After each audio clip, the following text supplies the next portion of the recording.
Hello, and welcome back to Watches and Cocktails. Today is a special episode as both of the watches are very popular with serious collectors, but not widely known. Both are stellar examples of what I would call modernist design in watchmaking.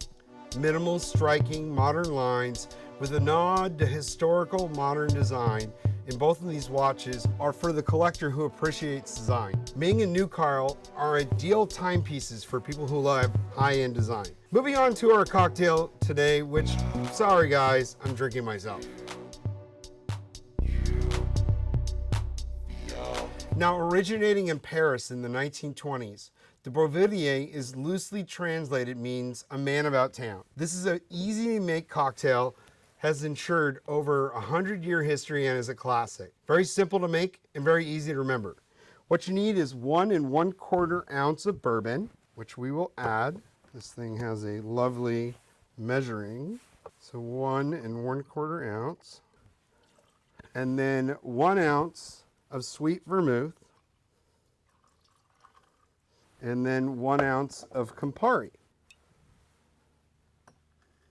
Go ahead and take your shaker, shake it for about 30 seconds. You've got to be kidding me. All right, just pour it into there, and it's done. This is the second episode in a row where I've spilled on myself.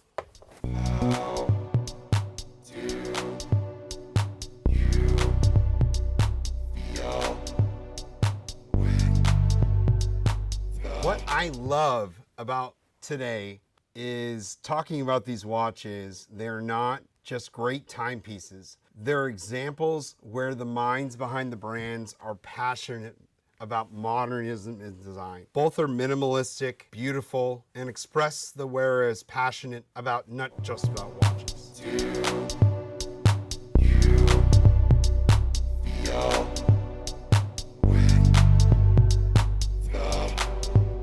Now, the Ming 1703 GMT is a titanium masterpiece, selling out in less than 10 minutes and trading up to 4 or 5 times asking price. And if you bought it at retail, you had to wait a year to receive it. Ming has their own design language that translates to all of their pieces, with newer models slowly iterating differences. What makes Ming so sought after is how different Ming is and how they deliver a luxury watch made in Switzerland by Schwarz-Etnin, a high horology manufacturer.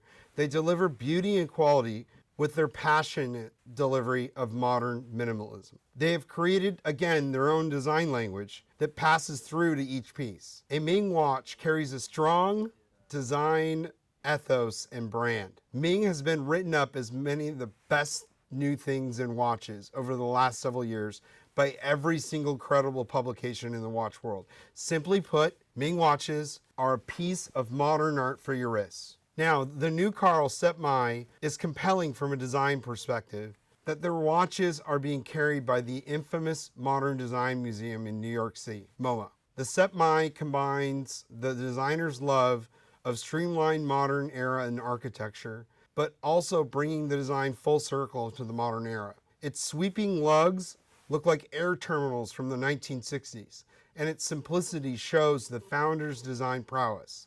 This is a beautiful watch for everyone who loves design will love. Neucarl's current model is not only very exciting, but they're the first brand of their size to come out with a solid platinum version.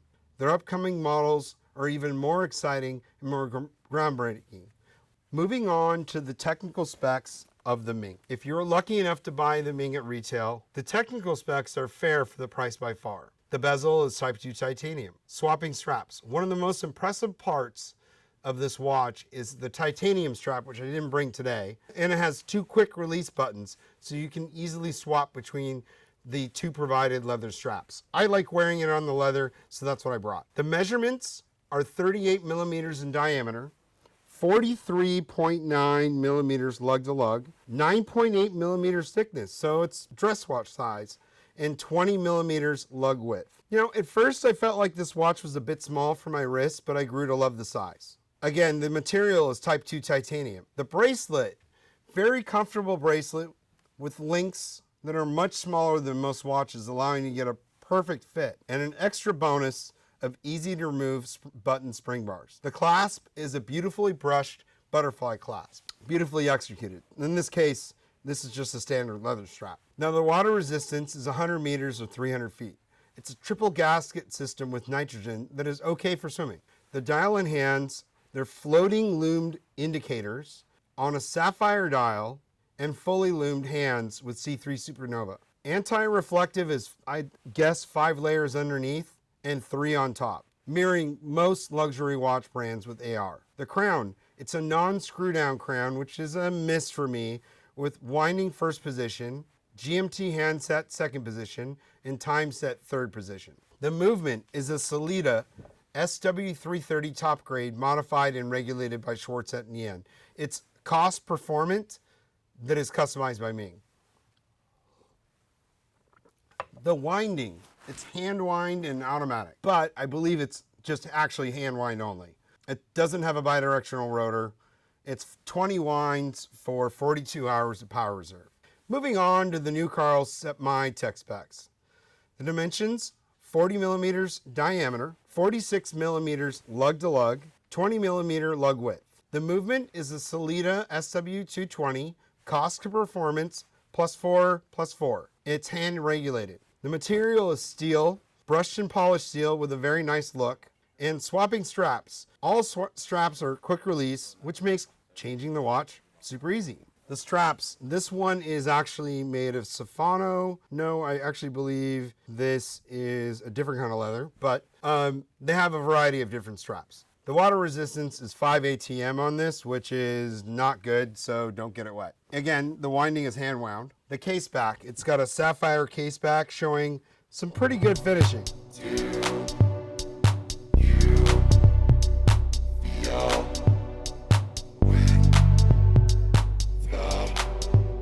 Now, how does the watch make me feel? Let's take a drink and think about that. Now, Ming watches have their own design language and merge the feeling of sportiness and high design into a luxury package. This watch makes me feel like I'm communicating to others that brand names don't matter, but design matters. Very much a statement piece, but beautifully understated. It makes me feel like you can buy a luxury watch at a fair price if I was to buy this at retail. But honestly, having to wait a year for delivery makes me annoyed. I wish Ming would take some investment money and manufacture what they have demand for, which is tens of thousands of units, not one. The model of designing a watch and retiring it with over 15 models that are immensely beautiful makes me feel like a real collector. The Ming makes me feel stylish and stokes my enthusiasm for watches. I love looking at the watch in different lighting scenarios and watching the light play off the sapphire dial in combination with the matte center. If small companies like this can design watches of this quality that crush some of the biggest luxury brands in the market in quality and innovation, then it really makes me question, what exactly are the big brands doing? Why is it this little brand makes 10 times better watches than Tag Heuer and Richard Mille, and yet Tag sells millions of watches every year? Marketing is everything in the watch world, sadly. Now, the Sep-Mai from Neucarl makes me feel like in today's world, a guy with a smart idea and design restraint can make something so beautiful and perfect that, well, it's not a brand you've heard of. People will notice when you wear it on your wrist. It makes me appreciate it like it's a piece of art on my wall at home and communicates my love of high design. When I wear it, I stand out in a way. I love the fact when I wear it, people notice and ask more about it and comment on its beauty. It makes me feel good as any of the watch's retail price, in my opinion, is a solid deal and well below its value. I find myself winding the watch throughout the day and admiring its beauty. If someone who is passionate about design can come up with a good idea as Neucarl, so unique as Neucarl, it really makes you question the global luxury watch market. It is driven by people buying beautiful timepieces, driven by brands people have heard of. If collecting watches is about giving yourself joy, or is it about impressing others? Now, is this watch a good investment? As a finance MBA, I'm happy to consult you on smart investments. I'm serious. The watch market is unpredictable. Real investing is about managing risk to return. Watches are not investment vehicles. However, as one of the 3 accessories that can make a man stand out It's rather nice when you buy something and recover a good portion of your money when you're done enjoying it, or in some cases make a profit. Still, I never say buy watches based on ROI, but buy what you like and makes you happy. Don't follow my bad example and spend thousands of dollars every month on watches. It's an addiction. Watches are like crack. That being said, because all of these watches are limited production, all of the Ming watches trade for 2 to 4 times their value used on the gray market and now have consistently held value. Now, I could care less about this because I would love it if you can just go on your website and order one, have it shipped to me and own more. This model of a 1-year advanced pre-sale is annoying. The Neucarl doesn't really lose any value because it's a limited edition, but I wouldn't consider it an investment. Buy it and enjoy it. Now, is this watch a flex? No and no. Design nerd flex, sure, but blingy rich guy flex? No. Watch or car flexing is for morons who really have self-esteem issues or really small dicks. Flip or keep? Keep both. Still, it's rather tempting to buy every Ming immediately and then make 2 to 3 times the investment on the watch. But waiting for a whole year to get your ROI sort of detracts from this. If it took $3,000 to $10,000 in the market, put that to work for me, I would nearly triple what I would make investing into a Ming. What would I wear with this watch? Now, both of the watches toe the line between dressy and sporty, so you compare them with a suit or a business casual and even a t-shirt and jeans. Very versatile. Modernist minimal wear that fits the look well due to the modern nature of the watches. Again, modern wear, like brands like Vince. Now, what does this watch say about me? The design ethos of both watches are very similar and feels like they communicate to others I'm a modernist design lover. They say I'm deep in the watch game, finding gems others are not aware of. They say design first. They communicate that I collect beauty, not brands. Owning these watches is really more a personal pleasure than an attempt to communicate with others. Really, the only other people who will notice are other watch addicts. Really. Don't buy watches for other people's attention. If you want that, either wait 5 years for the sport Rolex of your dreams or pay 3 times the retail price and tell people that you not only bought the price overpriced at retail, but because you paid 3 times the price, you had to have it, which I guess makes the majority of the Rolex gray market buying public pretty dumb. Watch flaws. Hey, if anyone who works at Ming, hey, I know lots of investors who will give you lots of money so you can build a real company. Worth a shot, right? This isn't a flaw about the Ming as much as a flaw about their business model. Doing 100% pre-order business where you sell out every release is idiotic. Gauge your demand, raise some capital from investors, and build watches and sell them. And sell well. Ming could easily be a $50 million a year brand if they simply sold what they had demand for. On the watch itself, the biggest flaw is the material, as it isn't treated with any hardness treatment, and Class 2 titanium has a better look than Class 5, but Class 5 is harder and lighter than Class 2. Now, while hardness treatment gives it a bit of a shine, I would have added it anyways. It seems to me they are choosing to limit production to elevate their brand value, but in my opinion, they're doing it all wrong. It's really hard for me to think about many flaws about the Neucarl. Probably the biggest one is the loomed indicators, which are very weak.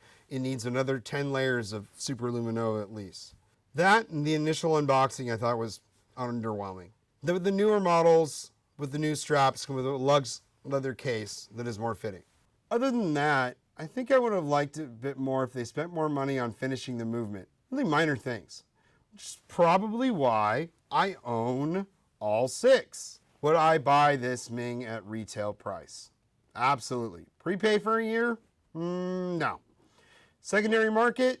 They don't seem to be going down all the time, so maybe. But not lately. I got this one on a trade, and I'm pretty happy for getting it. Thanks, Patrick, if you're watching. I own all of the Neucarl watches and would gladly buy them again. Finally, giveaway. Again, I'm giving away one of these Neucarl watches. Just as long as it gets like 5,000 views, and you post in our channel, in our Facebook group, and subscribe. Thanks again for watching. And again, if you're interested in finding any luxury watch, hit us up. We'll find what you need. Have a good day. and enjoy.